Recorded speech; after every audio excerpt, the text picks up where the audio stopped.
Buenas noches, jóvenes, ¿me escuchan? Sí, doctora. Ok, voy a empezar a tomar lista, ¿ya? Agüero,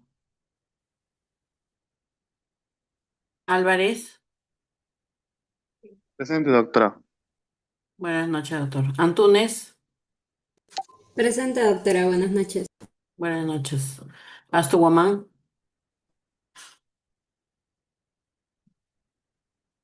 Bellido, Presente, doctora. buenas noches. Chavarría, Presente, doctora. Buenas noches. buenas noches. Chávez, Presente, doctora, buenas noches. buenas noches. Chuchón,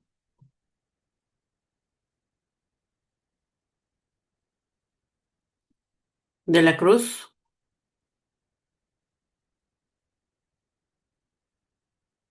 Gamboa, Presente, doctora, buenas noches. buenas noches. García, Presente, doctora, buenas noches. buenas noches. Grados, Presente, doctora. Buenas noches. buenas noches. Huamancisa, Presente, doctora, buenas noches. buenas noches. Jiménez, Buenas noches. buenas noches. Miranda, Presente, doctora. Buenas noches. buenas noches. Molina, Presente, doctora. Buenas noches. buenas noches. Munaya, Presente, doctora. Buenas noches. buenas noches. Noriega, Presente, doctora, buenas noches. buenas noches. Pari,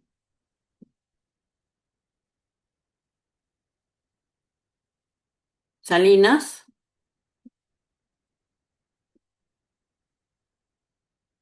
Salvador, Presente, doctora, buenas noches.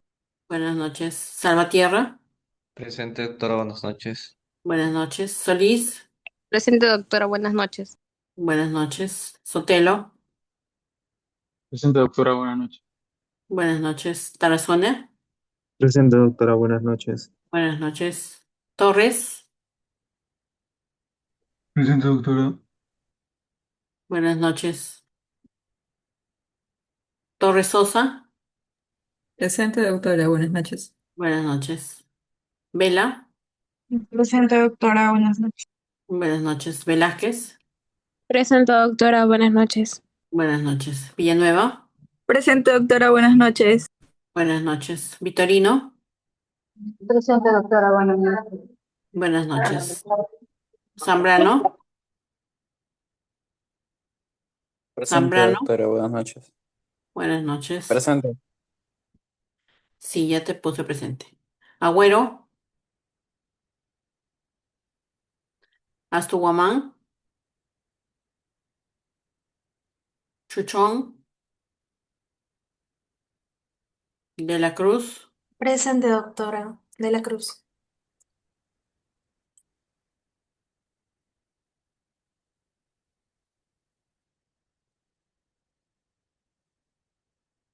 Pari, Salinas. Ok,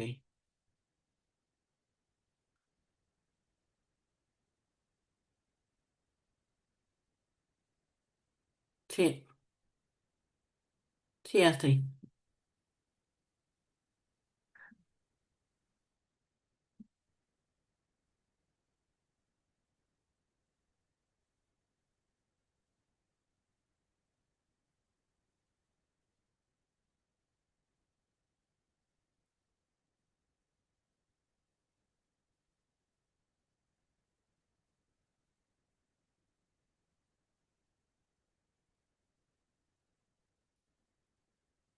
¿Pueden decirme si se ven mis imágenes? Sí, doctora. Se da. Sí, doctora. Ok, gracias.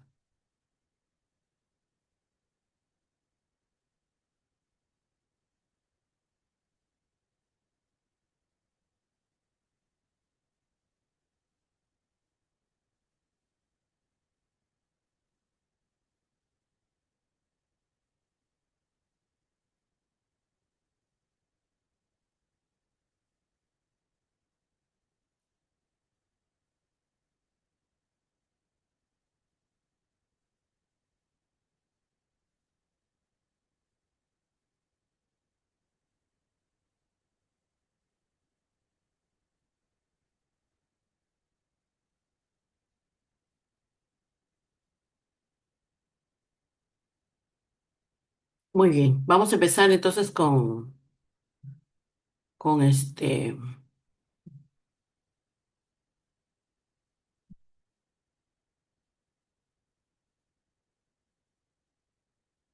la clase de hoy día.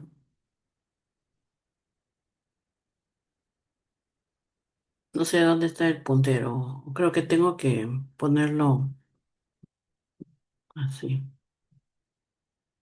Ya, ahora sí creo. Entonces vamos a hacer la clase de sepsis. Mm, Normalmente, cuando uno habla de sepsis, la población en general dice septicemia, ¿no? O una infección generalizada, lo denomina de esa manera. Pero lo que vamos a hacer es ahora determinar realmente su definición y cuáles son sus causas. Acá está parte del contenido. Vamos a ver definición, qué cosas son los PAM, qué cosas son los receptores TLR, la respuesta inflamatoria y todo lo que conlleva la sepsis, como es el desequilibrio entre sustancias oxidantes y antioxidantes, entre disminución y aumento de proteínas que tienen que ver con la función de la mitocondria, la falta de regulación del sistema nervioso simpático y parasimpático, la coagulopatía y las alteraciones de la microcirculación. Ustedes saben que la respuesta inmune innata tiene que ver con las barreras y tienen que ver con las secreciones, ¿no es cierto? Y estas respuestas también tienen algunas células específicas, como por ejemplo el macrófago, el neutrófilo, las células natural killer, ¿no?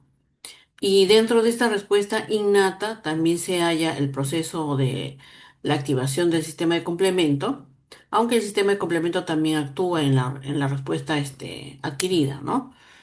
Y tenemos lo más importante que es este proceso inflamatorio. Entonces, todo este conjunto de elementos van a conformar la respuesta innata. ¿Y por qué me interesa la respuesta innata? Porque solamente en la respuesta innata se va a producir la sepsis. ¿Ya? Entonces, si por ejemplo yo tengo una pancreatitis, que es una inflamación del páncreas sin necesidad que haya una infección, o tengo un accidente de tránsito, por ejemplo, o de repente soy operada de algún órgano, o sufro quemaduras y estas hacen que se inflame la piel, ¿no? El tejido celular subcutáneo, pero no tengo una infección. Entonces, cuando hay una inflamación, a eso se llama respuesta inflamatoria sistémica, ¿ya? Y esta respuesta inflamatoria sistémica puede ser que tenga fiebre, por ejemplo, que la frecuencia cardíaca esté alta, que la frecuencia respiratoria también esté alta, que la presión de CO2 esté alto, la presión de oxígeno disminuido, o que los glóbulos blancos estén muy altos, ¿no? Más de lo normal, más de 10.000, o que estén muy bajos, menos de 4.000 y que haya formas inmaduras. Entonces, cuando yo tengo esto, que pareciera que tuviese una infección, no necesariamente es una infección, ¿no? Es una manifestación de la respuesta inflamatoria sistémica. Entonces, la diferencia entre una respuesta inflamatoria sistémica y una inflamación común y corriente es que la inflamación, lo que hace es producir una enrojecimiento, produce un aumento de calor, produce edema. ¿Y por qué se produce eso? Porque hay una gran vasodilatación para llevar células al sitio donde está la lesión y entonces se produzca la reparación. Esa es la inflamación normal, ¿ya? Pero la respuesta inflamatoria sistémica es una exacerbación de esta inflamación. O sea, es algo anormal. Es algo que puede llevar a tener alteraciones en los órganos, ¿ya? Entonces, cuando yo tengo, por ejemplo, no sé, he sufrido de una cirugía, ¿no? Y a las 2 horas de la cirugía presento temperatura, taquicardia, taquimnia y tengo leucocitosis, no significa que es una infección, significa que tengo una respuesta inflamatoria sistémica. ¿Y cómo la diferencio? Porque Por ejemplo, si me operan, tiene que pasar por lo menos 48 horas para que se cultive un microbio y para que pueda dar manifestaciones. Pero si yo estoy diciendo que a las 2 horas de la cirugía nomás tengo estos síntomas, entonces no se trata de una infección, sino una respuesta de mi organismo ante una noxa. Pero es una respuesta anormalmente elevada, ¿ya?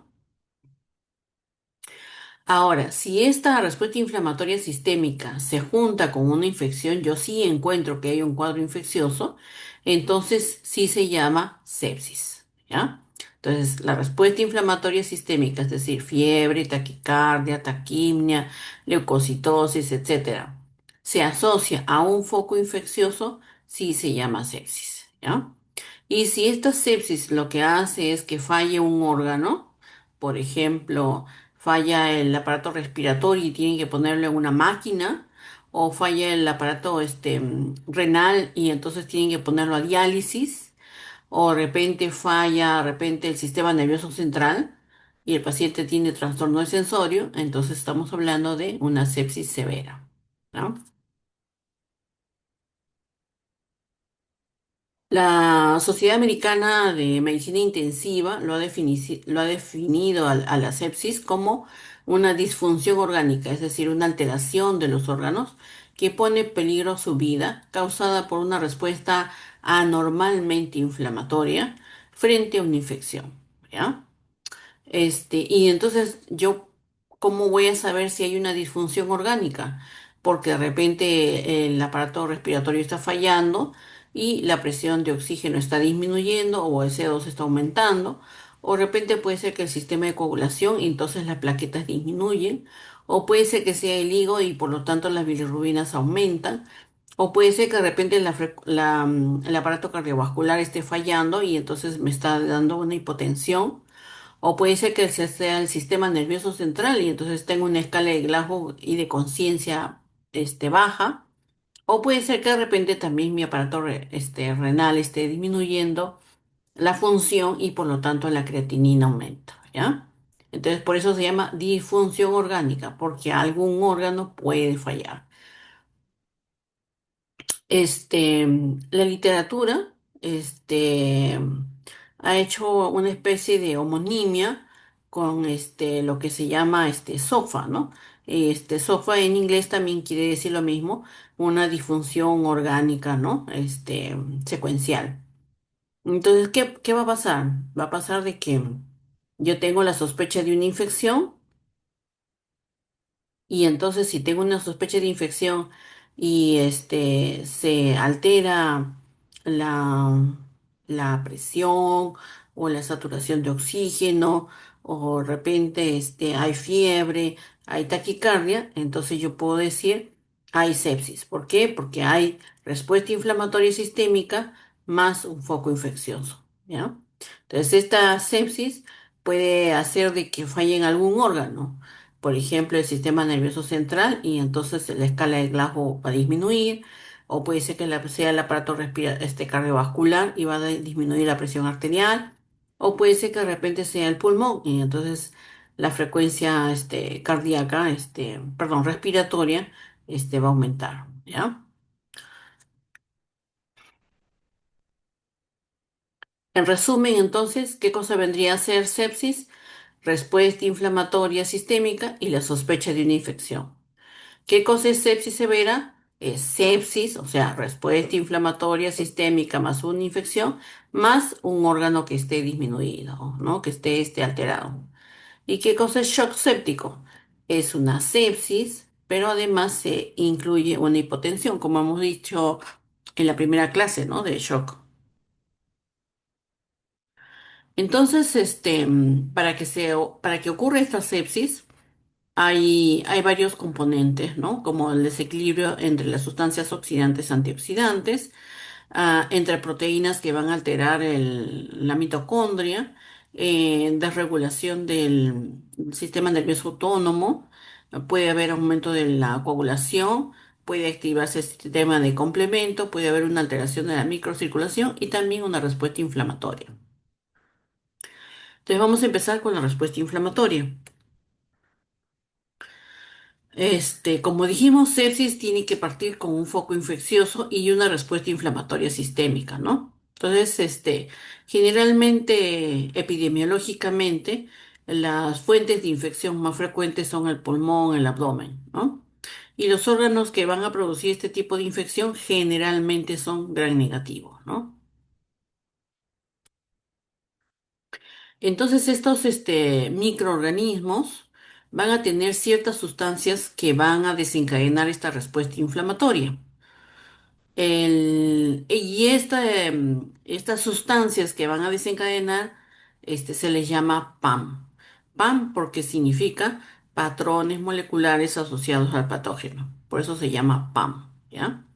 Entonces, por ejemplo, si yo tengo una bacteria gram negativa, no es que toda la bacteria me va a desencadenar que yo tenga una respuesta inflamatoria, sino que en su pared de esta bacteria yo puedo tener al lipopolisacárido o puedo tener también a sus pilis, como por ejemplo la bacteria Escherichia coli o flagelo. Y entonces estas pequeñas estructuras son las que van a generar esta respuesta inflamatoria. Es decir, si esta bacteria en su pared no tuviese lipopolisacáridos, pilis, etcétera, entonces probablemente entra la bacteria y yo no voy a tener fiebre, no voy a tener leucocitosis, no voy a tener taquicardia ni taquimia, ¿ya? En el caso de las bacterias gram positivas, dentro de su pared, celular, se van a encontrar algunas sustancias como los péptidoglicanos. O si no, por ejemplo, el ácido lipoteitoico o también puede tener pilis, ¿no? Entonces, estas sustancias también van a producir en la bacteria gram positiva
A las jóvenes, ¿me escuchan ahora, por favor? Sí, doctora. Sí, doctora. Ya, no sé qué ha pasado, parece como un corte de luz y se apagó todo.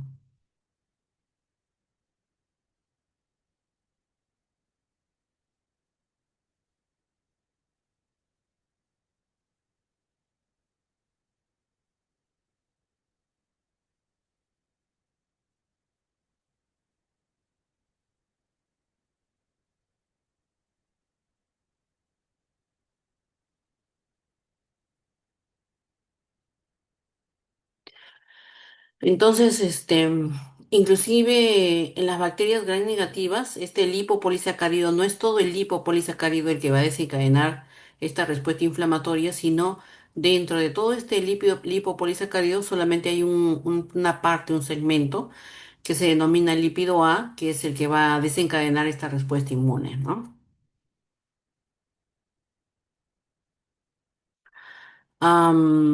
Entonces, yo ya tengo una, una sustancia que se denomina PAM, que es el que me va a desencadenar la respuesta inflamatoria. Estos PAM, que son patrones de reconocimiento de patógeno, no solamente pueden ser proteínas, ¿ya? También pueden ser lípidos, también pueden ser parte.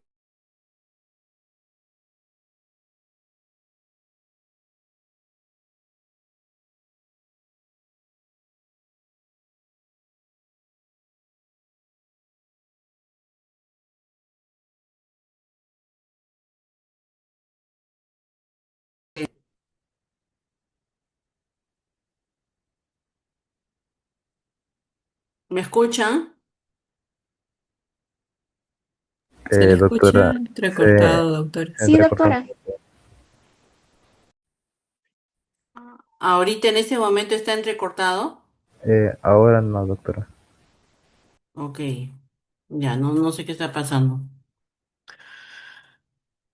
Me pasan la voz, ya me avisan, por favor, en el momento en que esté entrecortado. Entonces estos PAN, como les dije, no solamente van a ser proteínas. Y hay unos PAM, que necesitan receptores, que son los receptores denominados receptores tipo TOL. ¿Y por qué son importantes estos receptores? Porque van a recibir a nivel de la célula, que es el macrófago, al PAM, y entonces el macrófago va a despertar esta respuesta inflamatoria.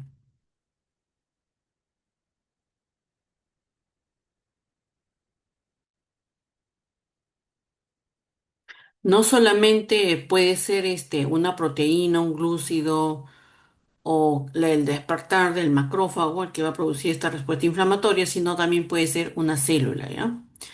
Una célula que esté dañada también se comporta como un PAM, solamente que se le denomina DAM. Y entonces sustancia que está en una bacteria o que está en una célula dañada va a ser identificado por el receptor Toll-like, ¿no?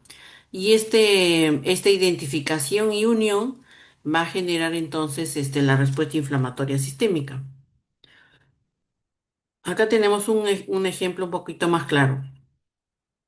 Supongamos que este es un lipopolisacárido de una bacteria gram negativa. Este lipopolisacárido lo que va a hacer es unirse a una proteína de la fase aguda que se produce en el hígado. Este complejo, lipopolisacárido, proteína de la fase aguda, va a ir hacia el macrófago.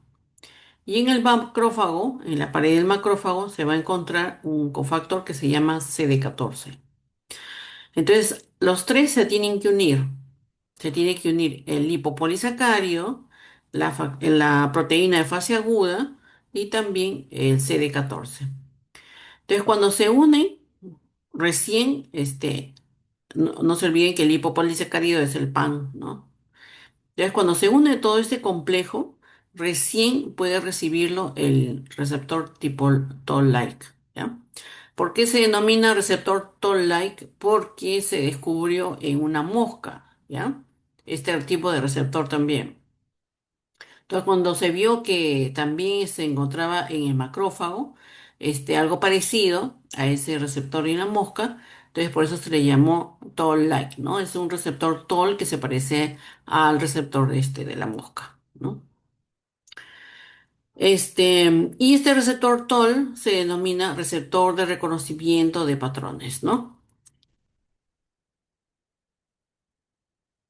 El receptor Toll-like va a ser a veces casi exclusivo de una bacteria, pero a veces pueden compartir este receptor varios microorganismos, ¿no?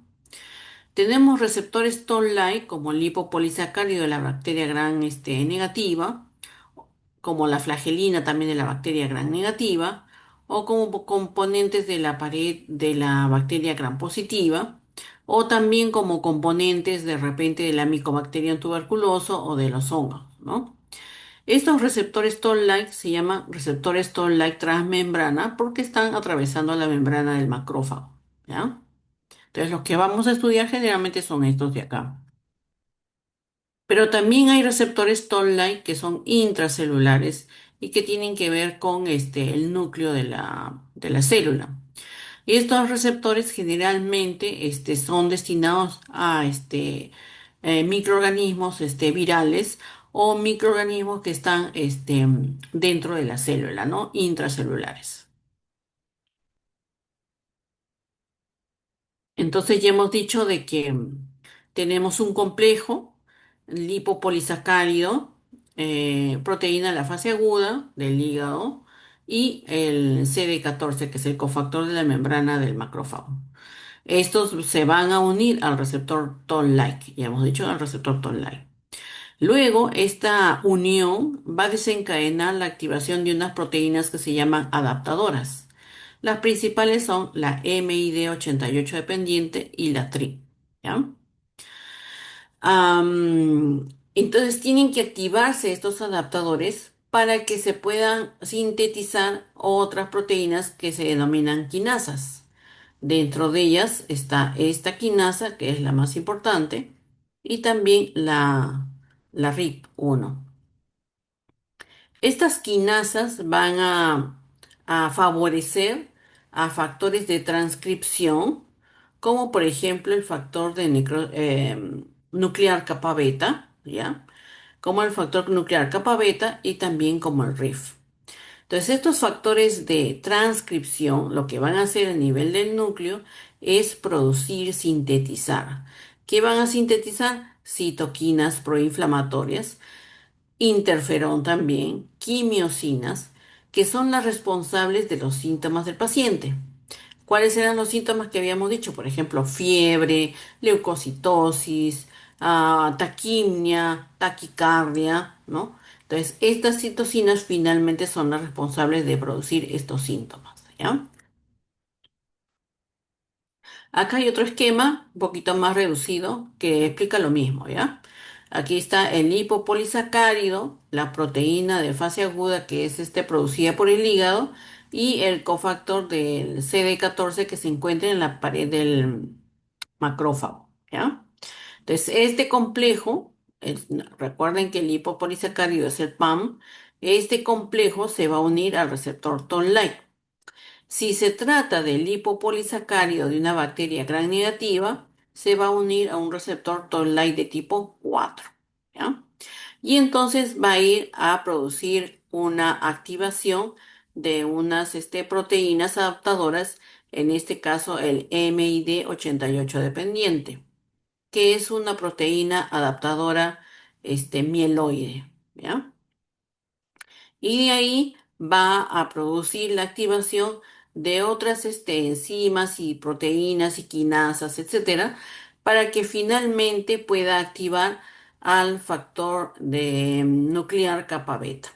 Y este factor nuclear kappa beta, entonces lo que va a producir es la síntesis, porque estos son transductores, ¿no? Va a producir la síntesis de citoquinas proinflamatorias, ¿ya? Pero no es la única vía. Hay otra vía que va por este lado de acá, que generalmente la utilizan los virus, ¿ya? Esta otra vía que es MID 88 independiente y que lo que va a hacer es activar al RIF, que es un homónimo casi del factor nuclear kappa beta, porque también va a producir la síntesis de citoquinas proinflamatorias que van a producir también los síntomas del paciente. Entonces, por esta vía, que es la más frecuente, se va a producir primero el factor de necrosis tumoral alfa y luego la interleuquina 1, la interleuquina 6, etcétera. Y por el otro lado, se va a activar para producir interferón gamma, la interleuquina 10, que es muy importante porque es antiinflamatoria, pero también se va a producir radicales libres, como los superóxidos, también el óxido nítrico, que es un vasodilatador, y péptidos antimicrobianos. Como les dije anteriormente,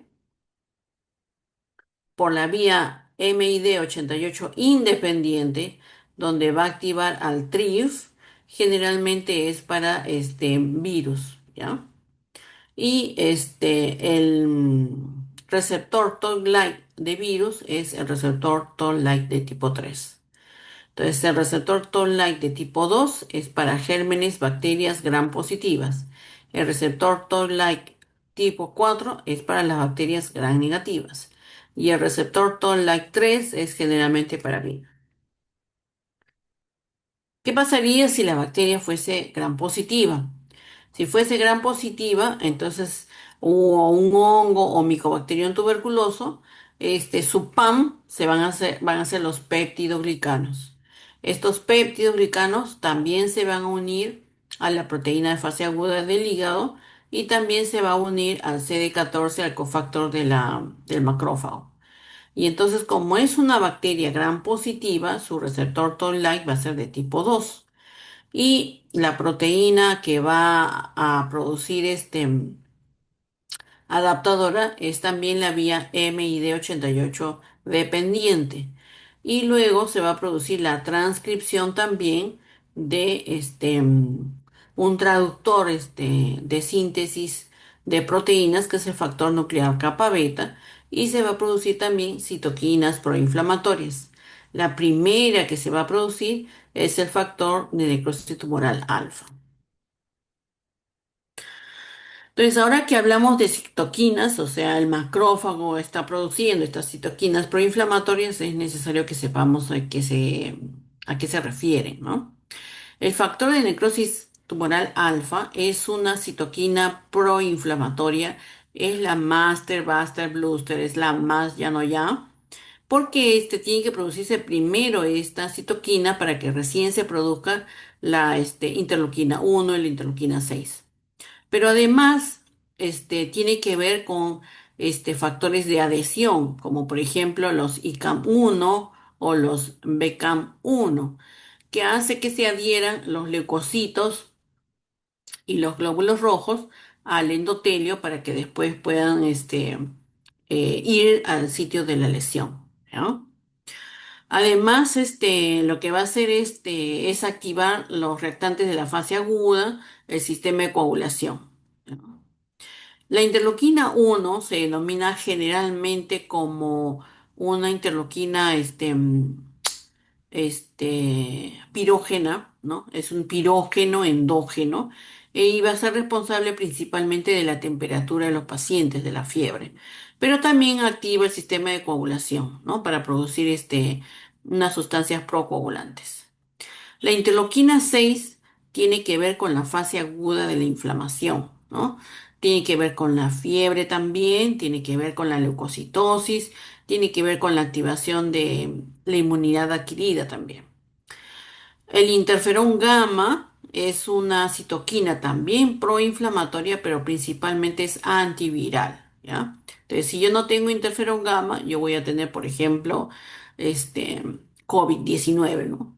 O voy a tener influenza, ¿no?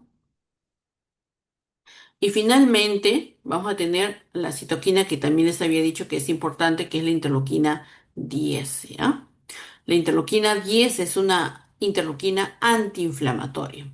Entonces, si en mi organismo yo tengo disminución, perdón, aumento de la interleuquina 10, entonces puedo tener una gran infección, pero no lo voy a manifestar.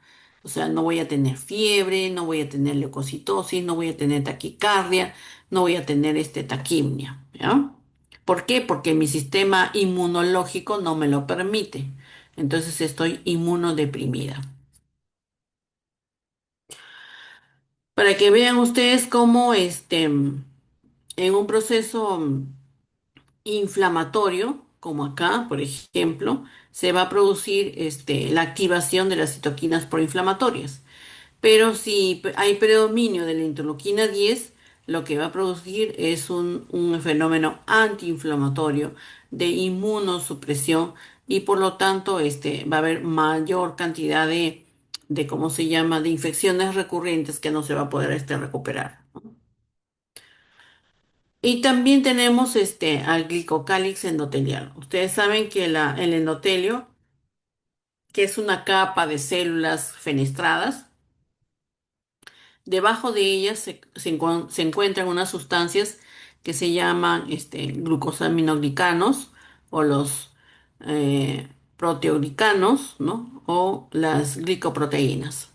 Entonces, todo esto se va a denominar glicocáliz. Y este glicocáliz puede ser destruido durante una sepsis, ¿ya?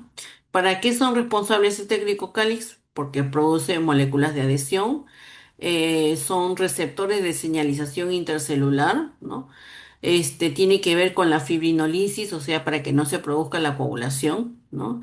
Y es anticoagulador. Entonces, dentro de lo que es la fisiopatología de la sepsis, voy a encontrar una activación de la coagulación, como habíamos dicho, mencionado, ¿ya? Los PAM de ciertas bacterias van a desencadenar la activación del factor 12 y que es un factor procoagulante. Además va a aumentar el factor tisular que también va a desencadenar la coagulación y al contrario va a disminuir los anticoagulantes o fibrinolíticos como por ejemplo la tromomodulina como la proteína C. La sepsis también tiene que ver con la activación del complemento, principalmente con la activación de C3 y C5, que tienen también actividad proinflamatoria, ¿ya? Aparte de las citoquinas proinflamatorias. Y ustedes saben que la activación de C6, C7, C8, C9 va a producir el complejo de ataque a la membrana y la destrucción de la célula que se está combatiendo, ¿no? Y como estábamos diciendo actualmente también, el producto del microbio, que es el PAM, va a producir una activación en el macrófago y este macrófago va a sintetizar citoquinas proinflamatorias, dentro de ellas el factor de necrosis tumoral 1, la interleuquina 1, la interleuquina 6, que van a tener efectos sistémicos, ¿no? Como por ejemplo la fiebre, como la taquicardia, leucocitosis, etcétera, etcétera, etcétera. Pero si predomina la interleuquina 10, que es la antiinflamatoria, lo que se va a producir es una inmunosupresión, ¿no? Y esa inmunosupresión puede ser pues grave para el paciente, ¿no? Este, mm, este efecto de procoagulante, aumento de la vasodilatación, aumento de la permeabilidad vascular, por ejemplo, un ejemplo de esos es la sepsis en el pulmón, ¿no? Como ocurrió, por ejemplo, en la epidemia, la pandemia de COVID, ¿no?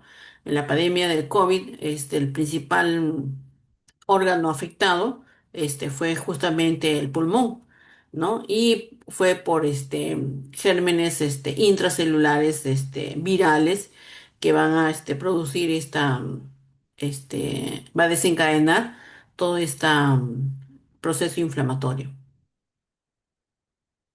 Este es solamente para mencionarles que este es ah, que el desarrollo de la inflamación también conlleva un aumento en la permeabilidad, es decir, las fenestras de los vasos sanguíneos se van a separar y va a producir la salida de líquido, ¿no? Y esta salida de líquido va a hacer de que la presión fuera de los vasos sanguíneos aumente, también va a generar que este aumento de la presión que está afuera, presione los vasos sanguíneos y produzca mayor isquemia, ¿no?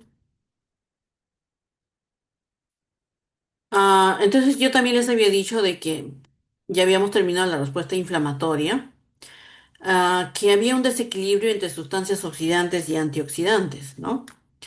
Esta activación que yo les había manifestado del macrófago, que producía pues citoquinas proinflamatorias, etcétera, va a generar componentes reactivos de oxígeno y de nitrógeno, ¿ya? Y normalmente estos componentes oxidantes van a ser inhibidos por una proteína denominada NRF2, ¿ya? Pero cuando hay un proceso como de sepsis, hay la disminución justamente de esta proteína. Y por lo tanto, hay disminución de la producción de sustancias antioxidantes. Yo tengo que tener en mi cuerpo sustancias oxidantes y antioxidantes en un equilibrio. Entonces, si predominan los oxidantes, voy a tener un estrés oxidativo que hace daño a las membranas celulares, ¿no? Entonces, la sepsis lo que va a ocasionar es la disminución justamente de los antioxidantes, ¿no? Y por lo tanto, va a favorecer a la respuesta inflamatoria. También habíamos mencionado que durante la sepsis hay una alteración de la coagulación, ¿no? Acá tenemos a la bacteria, por ejemplo, con su PAM, que se une a la proteína de fase aguda y luego al CD14. Y acá tenemos al macrófago, al leucocito, etcétera, ¿no? Y entonces lo va a recibir el receptor Toll-like y se va a producir la activación de las proteínas adaptadoras MID88 dependiente y se va a producir la síntesis entonces de las citoquinas proinflamatorias. Dentro de ellas, la primera que se produce, el factor de necrosis tumoral alfa y luego la interleuquina 1. ¿Qué hacen estas citoquinas proinflamatorias? Van hacia el endotelio y va a producir la activación del factor tisular. Y este factor tisular lo que va a producir es coagulación, pero a su vez va a inhibir el plasminógeno, el activador de la inhibición del plasminógeno, y por lo tanto no se va a producir fibrinolisis, ¿no? Entonces, esta coagulación de los vasos sanguíneos se va a producir tanto en los órganos nobles, por ejemplo, en el cerebro, en el pulmón, en el hígado, en el riñón, y va a dañar y va a producir una disfunción de estos órganos, ¿no? ¿Se acuerdan que la definición de sepsis es disfunción multiorgánica, ¿no? Lo mismo, ¿no? Acá vemos la bacteria, el monocito que es activado, y esta activación con la producción de citoquinas proinflamatorias va a producir la activación del factor tisular y se va a producir la activación de la cascada de coagulación, ¿no? Formando trombos, ¿no? Y al contrario, lo que va a hacer es inhibir a la proteína C, que es justamente la que inhibe al factor de tisular y va a inhibir todo lo que es la cascada de la fibrinólisis, ¿no? Luego tenemos la inhibición de receptores de proliferadores de peroxisomas y también la estimulación del poli-ADP riboso. Estas sustancias tienen que ver determinando la función de la mitocondria, ¿ya? Entonces, si hay una sobreestimulación de las poli-ADP ribosa polimerasa, se va a producir una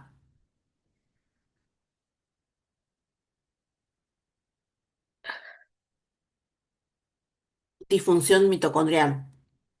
Asimismo, también la inhibición de receptores de proliferadores de la peroxisomas también, ¿no? Entonces, si falla la mitocondria, no se va a producir la respiración o la reacción fosforilativa, ¿no? Y entonces se va a disminuir la cantidad de ATPs, ¿no? Y la producción también ¿cómo se llama? De energía.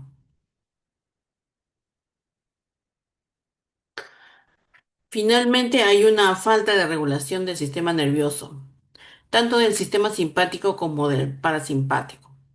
En el simpático, por ejemplo, los PAM, lo que van a hacer es activar la neurona preganglionar y se va a producir adrenalina y noradrenalina.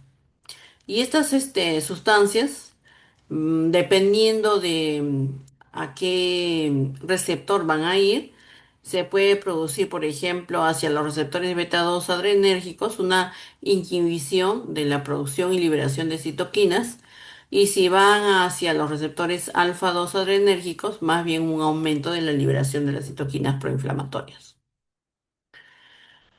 Y si el parasimpático es el que está involucrado en la sepsis, entonces también se va a producir una activación nerviosa hacia el ganglio celíaco y luego se va a producir también la activación de receptores, un receptor que se llama alfa 7 n aceticolina. Y entonces cuando se activa este receptor, se suprime también la liberación de las citoquinas proinflamatorias. Finalmente, también hay una alteración de la microcirculación.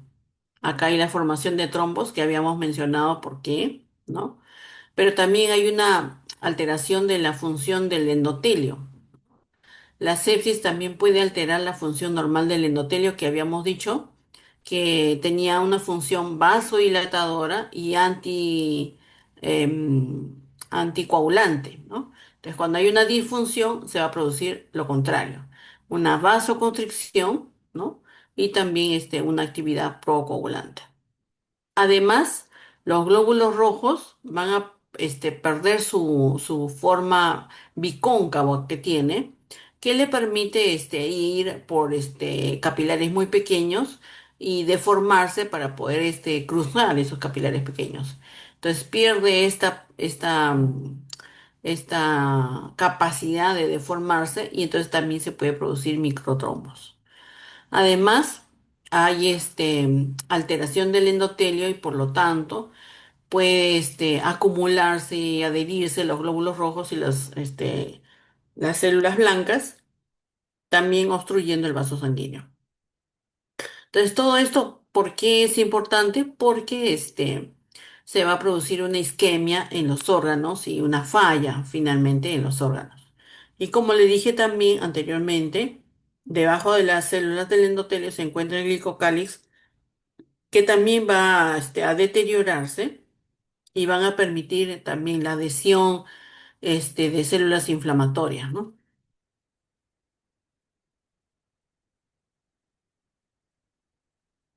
Y finalmente el rol de complemento, ¿no?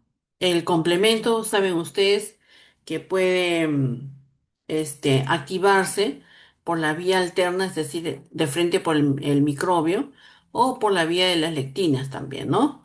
Entonces, lo importante es de que se va a activar C3 y se va a activar también C5, que tienen que ver con el proceso inflamatorio también, ¿no? Entonces, vasodilatación, aumento de la permeabilidad, procoagulación, etcétera. Pero si se activan C6, C7, C8, C9, se produce el complejo de ataque a la membrana, que es la formación de un poro donde la célula va a alterar su permeabilidad y va a ingresar entonces este líquido y va a destruir a la célula que está formando pues el microorganismo. Entonces, en resumidas cuentas, yo tengo que tener un PAM. El PAM de la bacteria gram negativa es el lipopolisacárido y de la bacteria gram positiva puede ser el proteíno glucano, puede ser. Entonces, este PAM, para que se una al receptor Toll-like, necesita unirse a la proteína de la fase aguda del hígado y a CD14. Si la proteína o el PAM es de una bacteria gram positiva, el receptor Toll-like es de tipo 4 negativa, ¿no? Si el PAM es de una bacteria gram positiva, entonces el receptor Toll-like es de tipo 2. Y si el PAM es de un microorganismo viral, entonces el receptor toll-like generalmente es el TLR3, ¿no? Entonces el macrófago lo que va a hacer es internalizar este complejo para producir la activación de una proteína moduladora, que es el MID88 dependiente, para producir la activación del factor nuclear kappa beta para sintetizar citoquinas proinflamatorias, dentro de ellas el factor de necrosis tumoral, que es la primera que se activa de todas maneras, luego la interleuquina 1, la interleuquina 6, la interleuquina 12, la interleuquina 2, ¿no? Y también la interleuquina 10, pues que es la antiinflamatoria. También está el interferón gamma, ¿no? Y entonces estas citoquinas proinflamatorias van a ir al endotelio, van a ir a la médula ósea, van a producir fiebre, taquicardia, taquimia, y a nivel del endotelio va a producir vasodilatación, vasoconstricción, va a producir atracción, marginación de los neutrófilos y va a producir una reducción del flujo sanguíneo, ¿no? Y producir hipoxia de algunos órganos. Pero además estas citoquinas proinflamatorias también pueden producir óxido nítrico, ¿no? El óxido nítrico, que es un óxido nítrico inducible, que es malo, ¿no? Que va a producir también una gran vasodilatación y por lo tanto va a bajar la respuesta ah, la resistencia vascular periférica y produciendo también disminución del flujo sanguíneo y el daño de órganos. Muy bien, ¿hasta ahí tienen alguna pregunta? Recuerden entonces que sepsis es una condición de una manifestación clínica causada por una infección. Entonces, hay una infección, una respuesta inflamatoria exacerbada. Luego necesito tener PAM, ¿no es cierto? En mis microorganismos necesito tener mi PAM y en mis células necesito receptor Toll-like para que se produzca esta activación del sistema inmune. Luego tenemos citoquinas proinflamatorias, pero también tenemos citoquinas antiinflamatorias. Y también dentro de este proceso de sepsis son necesarios el sistema de complemento y de coagulación. No se olviden que los síntomas que presenta el paciente de respuesta inflamatoria sistémica están dados por las citoquinas proinflamatorias. Muy bien, jóvenes, ¿alguna pregunta? ¿Alguna duda? Ok, ya les compartí la clase también por el aula virtual, ¿ya? Muy bien, gracias. Gracias, doctora. Doctora. Gracias, doctor. Hasta luego. Gracias, doctora. Gracias, doctora. Buenas noches. Buenas noches.